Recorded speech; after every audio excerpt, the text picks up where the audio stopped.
In this video, I want to have a look at a method of dividing polynomials called the area model or the grid model. So this is an alternative to doing long division with polynomials.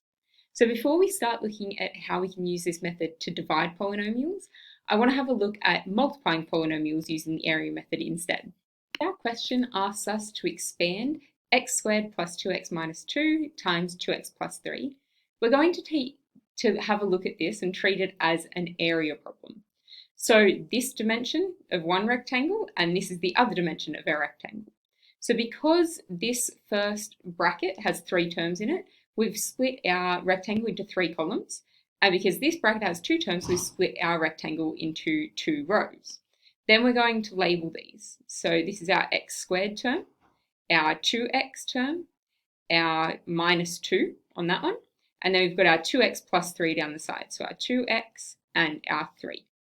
Now to multiply these together using the grid method or the area model, all we're going to do is multiply each box. So we've got our x squared times our 2x to get 2x cubed in this first box. We've got our 2x times 2x, which would give us 4x squared. Minus 2 times 2x would give us minus 4x. Now if we go and do the bottom row, we've got x squared times 3 would give us 3x squared. 2x times 3, so 6x, and our minus 2 times 3 would give us minus 6. Now to use this to get our answer, we're going to read along the diagonals. So our diagonals are, first we go through this box, and that's the only one in that diagonal, so we end up with a 2x squared. Our next diagonal goes through this box and into this one, and what we do there is we add along the diagonals, so we end up with 7x squared. Then we do it again, we go along here, and we end up with 6x minus 4x, so we get a 2x. And this last one is just by itself as well, so we end up with a minus 6. So what that gives us is our answer. If we expand this, we end up with 2x squared plus 7x squared, sorry, 2x cubed, that should be, that one there, plus 7x squared plus 2x minus 6. Okay, so that's how we use this model for expanding or multiplying. We now want to do this in reverse and use a little bit of logical reasoning to figure out how to divide. Backwards, we've been asked to simplify this here, which is our solution that we got to our first problem, divided by our 2x plus 3. So what we're going to do is we're going to draw up that same rectangle again. This time is that we don't know what we're putting along the top. That's what we're trying to find out. But we can still put our 2x and our 3 down the side here. And then we can put in our diagonals. So we know that this rectangle here has to give us a 2x cubed. We know that these ones along here have to give us our 7x squared. These ones give us our 2x. And this one here has to give us our minus 6. Now we can go through and figure these out. So we know that this square has to give us a 2x cubed. Well, that's the only option because it's not adding or subtracting with any other squares, so that has to be 2x cubed. To get that, we've got this 2x, and we're trying to figure out what we put up here to multiply by 2x to get a 2x cubed. So that there would have to be x squared. Now, if we know that this is x squared, we can figure out what has to go in this bottom box, because x squared times 3 would give us a 3x squared. So we've got a 3x squared, but we want this diagonal to add to 7x squared, which would make this top box have to be 4x squared. Now, if that box is 4x squared and we have a 2x here, we would have had to multiply 2x by 2x to get that 4x squared. Once we have that, we can then logically figure out what this bottom square has to be as well. We've got 2x times 3 would give us 6x. To add something to 6x to get a 2x, we'd have to have a minus 4x up the top.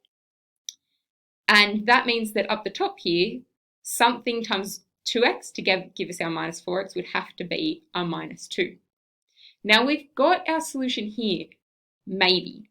And the difference is if there's going to be a remainder. Now in this question, because we did it the other way around first, we know there's not going to be a remainder, which means that when we do our minus 2 times our 3, we do get our minus 6 that we were hoping for. So we can write our solution here as our x squared plus 2x minus 2. Now this is one way of writing this problem, but the other way we could write it is that 2x cubed plus 7x squared plus 2x minus 6 is equal to, and we could write it as our 2x plus 3 multiplied by our x squared plus 2x minus 3. And if we had a remainder, we could add it on to the end there. Now let's have a look at an example where there is going to be a remainder. So we've got a new division problem here to solve. The first thing we need to do is draw up the grid.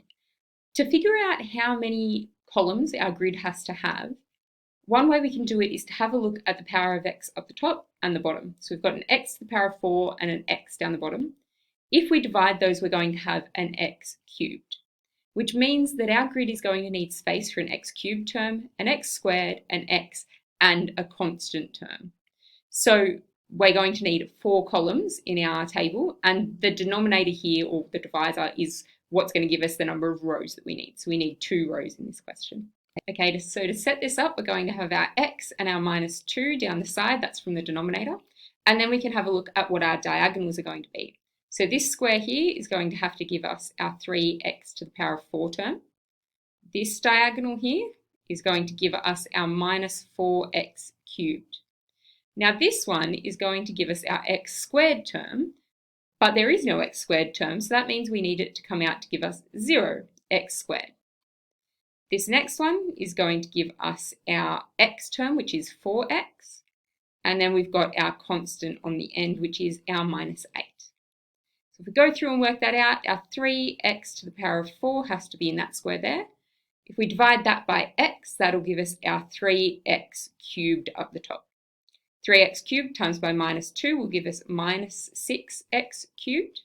Now we wanted that diagonal to come out to give us minus 4x cubed, which would mean that this up here has to be a positive 2x cubed. That means that up the top here, if we divide that by x, that would give us 2x squared. Now 2x squared times minus 2 would give us minus 4x squared. We didn't want any x squareds in our solution, so they're going to have to cancel each other out. So it would have to be a positive 4x squared.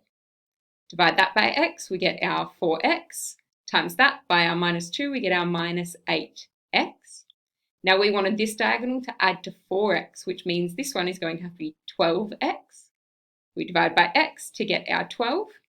But when we multiply our 12 by our minus 2, we get minus 24, which is not the minus 8 that we were hoping for. We would have to add 16. So that means that our solution up here to this problem is going to be what's along the top here. So 3x cubed plus 2x squared plus 4x plus 12 plus 16 divided by x minus 2, because that 16 hadn't been divided by that. The other way we can write this problem is we can write that 3x to the power of 4 minus 4x cubed plus 4x minus 8 is equal to, and we could write that as our x minus 2, 3x cubed plus 2x squared plus 4x plus 12, and then we have our remainder of 16 on the end. So that's having a look at the area model as an alternative to long division for polynomials.